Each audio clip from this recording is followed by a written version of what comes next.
جو مجھ پر 100 بار درود پاک پڑھے اللہ اس پر 1000 رحمتیں نازل فرماتا ہے۔ کاروباری لوگ بیٹھے ہیں، ہم نارملی اپنے سرمایہ کو ملٹیپل کرنے کی کوشش کر رہے ہوتے ہیں، اس کی ملٹیپلیکیشن دیکھیے، 1 درود 10 رحمتیں، 10 درود 100 رحمتیں، 100 درود 1000 رحمتیں۔ اگر میں اور آپ چاہتے ہیں کہ دن رات مجھ پر رحمتوں کی برسات رہے، میری سیکیورٹی رہے، میں گھر سے جاؤں تو خیر سے جاؤں، خیر سے واپس آؤں، تو درود پاک کو اپنا ورد بنائیے۔ مگر اس حدیث کا جو اگلا پارٹ ہے نا، وہ اور بڑا ہی خوبصورت ہے۔ آقا فرماتے ہیں علیہ الصلوۃ والسلام ومن صلی علیہ الفا، جو مجھ پر 1000 بار درود پاک پڑھے، زحمت کتفہ کتفی علی باب الجنہ، آقا فرماتے جنت کے دروازے پر اس کا کاندھا میرے کاندھے سے چھو رہا ہوگا۔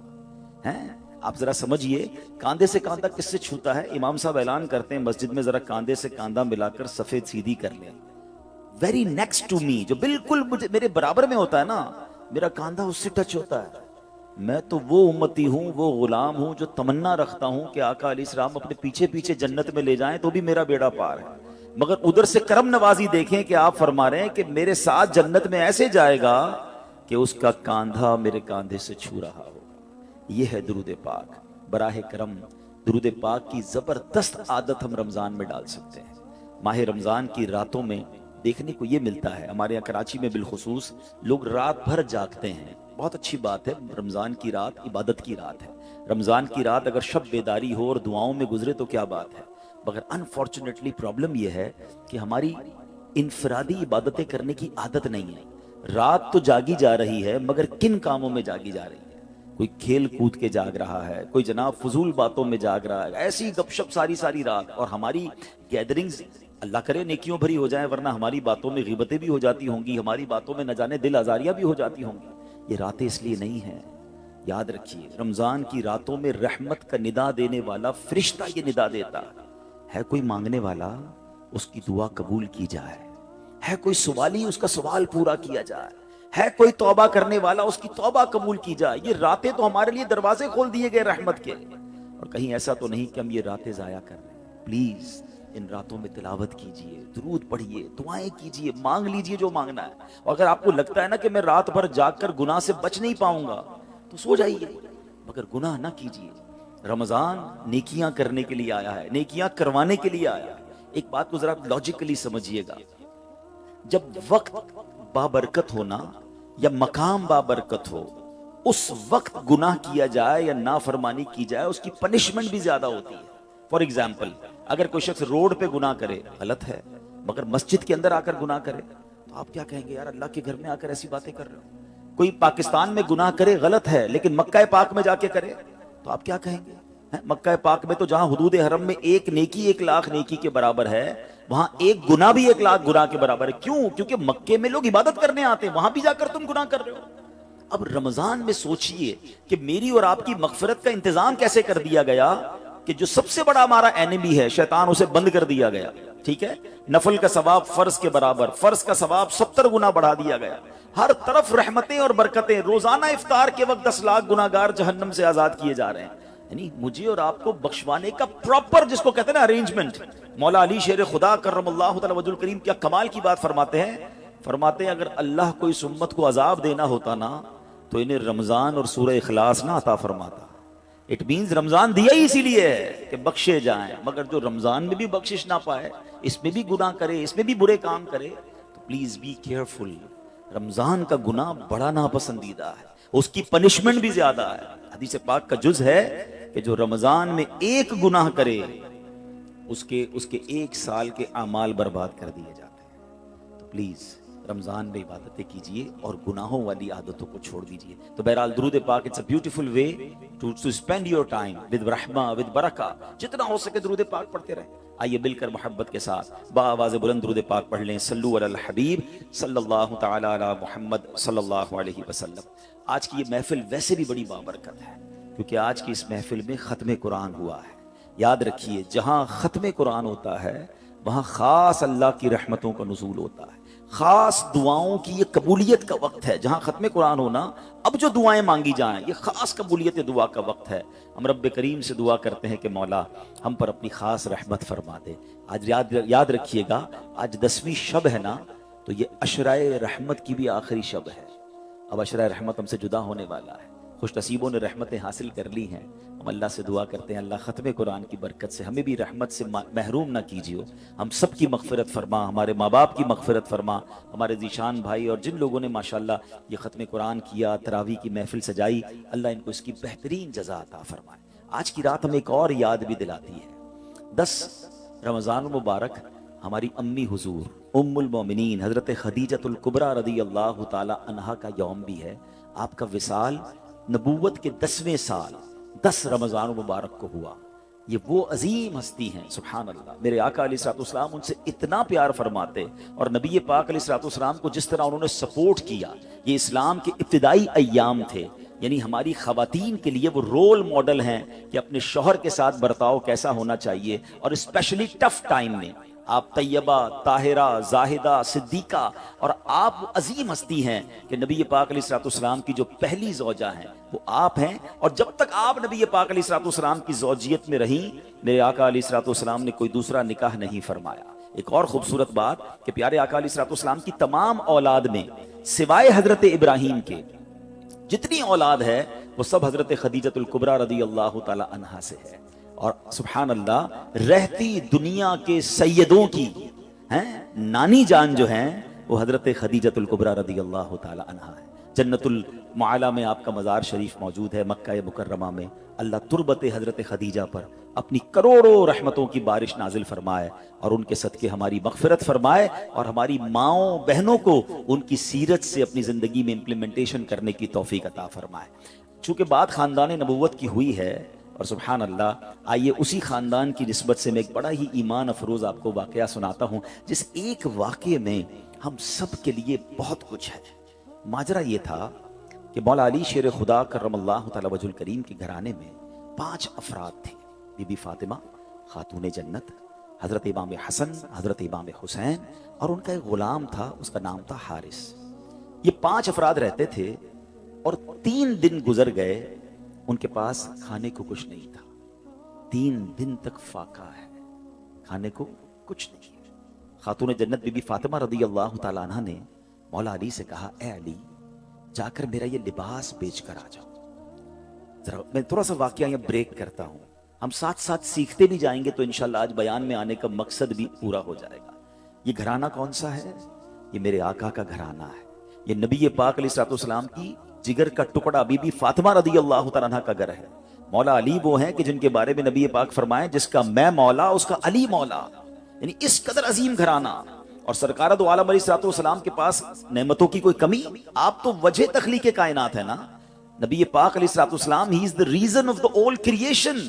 خود فرماتے ہیں کہ اگر میں چاہوں تو یہ مکے کے پہاڑ سونے چاندی کے بن کر میرے ساتھ چلنا شروع ہو جائے, اتنا اتھارٹی ہے. مگر 3 دن سے کھانے کو نہیں ہے. مگر اس گھرانے میں شکوہ بھی نہیں ہے, اس گھرانے میں کمپلین بھی نہیں ہے. میں نہیں سمجھتا یہاں کوئی ایسا میرا بھائی بیٹھا ہو, بلکہ اگر یہ بیان لائیو جا رہا ہے تو کوئی ایسا ہو جو 3 دن تک بھوکا پیاسا رہا ہو. ٹھیک ہے, کبھی کسی غریب کے ساتھ 1-2 وقت ناغا ہو جاتا ہے, مگر کہیں نہ کہیں سے اللہ کی رحمت سے انتظام ہو جاتا ہے. مگر اس گھرانے کا تو حال دیکھیں کہ 3 دن کا فاقہ ہے. کیا کبھی ایسا ہوا کہ ہم میں سے کسی نے اپنا لباس بیچا ہو کھانے کے لیے؟ خاتون جنت, جنتی عورتوں کی سردار, آپ کہہ رہی ہیں مولا علی شیر خدا کو کہ جا کر میرا لباس سیل آؤٹ کریں اور کچھ کھانے کو لے آئیں. سبق مل رہا ہے کہ اگر کبھی زندگی میں کوئی تکلیف آ جائے, کبھی کوئی جناب ہماری چیزوں میں کمی ہو جائے, تو شکوے نہیں کرنے, صبر کرنا ہے. ہمیں تو جناب تھوڑا سا کاروبار ڈاؤن ہو جائے, تھوڑی مارکیٹ ڈاؤن ہو جائے, تھوڑا سا جناب کوئی نقصان ہو جائے, تو ہمارا تو چہرہ ہی بتا دیتا ہے کہ لگتا ہے بہت بڑا لاس ہو گیا ہے. نہیں جناب, زباں پر شکوے رنجو علم لایا نہیں کرتے, زباں پر شکوے رنجو علم لایا نہیں کرتے, نبی کے نام لیوا غم سے گھبرایا نہیں کرتے. اب ذرا آگے سنیے, مولا علی شیر خدا کرم اللہ تعالی وجہ الکریم وہ لباس مارکیٹ میں جا کے سیل آؤٹ کرتے ہیں. وہ لباس بکتا ہے 6 درہم کا. ٹھیک ہے, اب لاجک تو یہ کہتی ہے کہ 6 درہم کا اناج خریدیں اور گھر والوں کے لیے کھانا لے کر جائیں. اسی دوران ایک سائل آ جاتا ہے, ایک اللہ کا بندہ آتا ہے, کہتا ہے اے ابو الحسن, میں بہت غریب ہوں, مجھے اللہ کے نام پہ کچھ دے دو. اچھا, اب ہم جیسا کوئی آدمی ہوتا تو 6 میں سے چلیں, اگر بہت سخاوت بھی ہوتی تو چلے 1 درہم اسے دے دیتا. مگر یہ گھرانہ کیسا گھرانہ ہے, سخاوت کیسی ہے اس گھرانے میں. مولا علی شیر خدا نے 6 کے 6 درہم اس فقیر کو دے دیے.